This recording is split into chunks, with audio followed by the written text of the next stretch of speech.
What's up, Pandudes? Peter von Panda here. Hey, just bought myself this X-Gear Sprocket series multifunction tool with LED flashlight. This is how it came, and this is a very honest unboxing.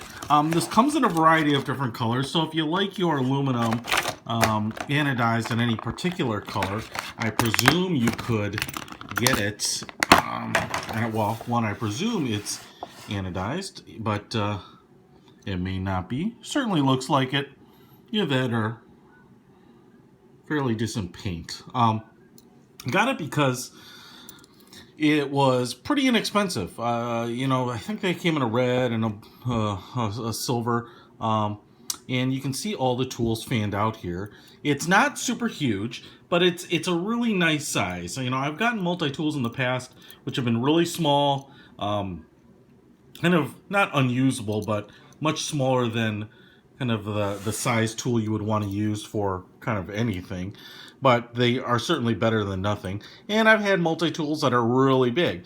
The problem with the really big ones are, they're not super portable and easy to carry around in a pocket or a backpack, especially in a day hike. They're kind of overkill, but a lot of times you just want something. Cool thing here is that it has pliers, and they have wire cutters in there, as you can see. So, boom, you've got a little bit of really good slicing power there. You don't have scissors on it, so you could cut something, and presumably even a stick if you had to do something like that. But kind of not a needle nose plier type of finish, but a pretty fine pliers with teeth, and as you compress them there, the nice thing about it, which kind of drives me nuts sometimes, is when the teeth aren't quite lined up. So that's pretty nice. Spring loaded so that they return nicely there. On this end, there's only this tool, and it is an LED flashlight with a little O-ring. Kind of looks like there might be batteries in there already. Let's find out. And there are. I know there are because they came on, and there they are. So it looks like he uses 4 of the small batteries. I showed you pocket knives and things with these before. I'd love for someone who's maybe more knowledgeable than me to comment about how do you turn them on and off. As you saw there, in my experience, you just tighten the sucker down and they come on, and you kind of have to loosen it up to turn it off. But I guess I'm not entirely sure, and I'm not sure why this is kind of flashing on and off as I'm tightening it down, but I don't know. I'm not going to play around with this and waste your time, but I think one of the keys is maybe you take off the little straw condom that holds those together.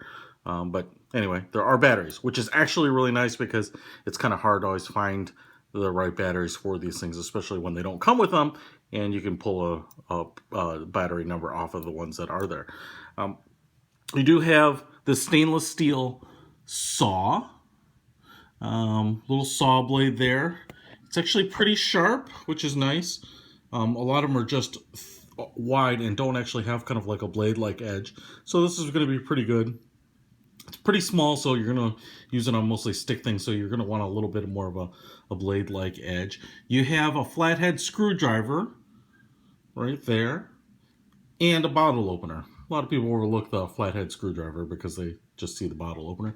Then you also have a Phillips screwdriver, pretty small one. Seems like that should work just fine. And then you have your blade. The knife here looks like it's about maybe, inch and a half, inch and 3/4. Very sharp, I can tell you that. Wow. Actually, I'm really impressed with how sharp that comes. And kind of your standard small pocket knife blade. All these things will fold in here,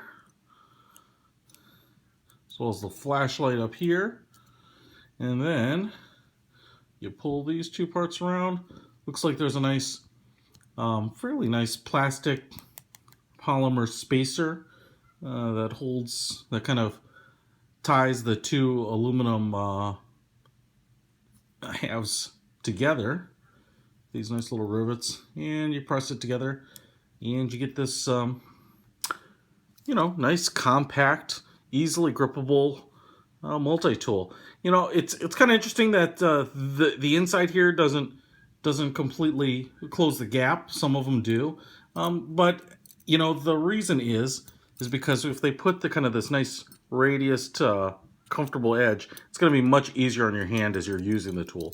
So that's kind of the reason there, that you get a little bit of that gap. So if you're really OCD, that might kind of drive you nuts. But right there, X gear, a little key ring loop here. Everything seems really tight and thick and durable. I have no doubts. Like I said, I've had a lot of other kind of cheap multi-tools where I don't know if you really trust them with anything. Stainless steel construction, as I mentioned there. But like I said, I think I got this one for $6 or $7. You know, in different colors. I've seen them, you know, run around the $10 price range. But if you look around, you can probably find it. Particularly if you're not picky about the color, which I'm not. So, you know, fairly nice multi-tool if you're looking for something cheap, something to throw in a backpack, and to have kind of tools when you need them. Peter Von Panda out.